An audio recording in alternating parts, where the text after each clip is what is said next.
പലർക്കും സ്കൂൾ കാലഘട്ടങ്ങൾ അവസാനിക്കുന്നു. കോളേജ് പഠനം പൂർത്തിയായി. റിട്ടയർമെന്റ് പീരീഡിലേക്ക് പ്രവേശിക്കുന്നു. ഒരു പിടി നല്ല ഓർമ്മകളുമായി ജീവിതത്തിന്റെ അടുത്ത ഒരു ഘട്ടത്തിലേക്ക് പ്രവേശിക്കുന്ന മാസങ്ങളിലൂടെയാണ് നാം കടന്നു പോകുക. മന്ത്സ് ഓഫ് ഫെയർവെൽ എന്നൊക്കെ പറയാം.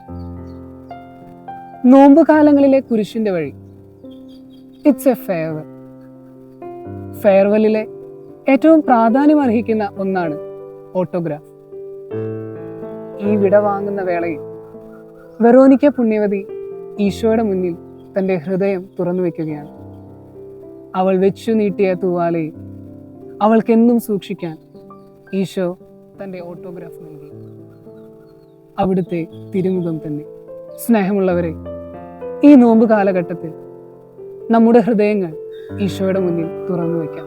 ആ കൊച്ചു ഹൃദയത്തിൽ സൂക്ഷിക്കാൻ പാകത്തിലുള്ള ഒരു തൂവാല മെനഞ്ഞെടുക്കാം. ഈശോയുടെ ഓട്ടോഗ്രാഫ് നമുക്കും സ്വന്തമാക്കാം, നിത്യകാലത്തേക്കായി.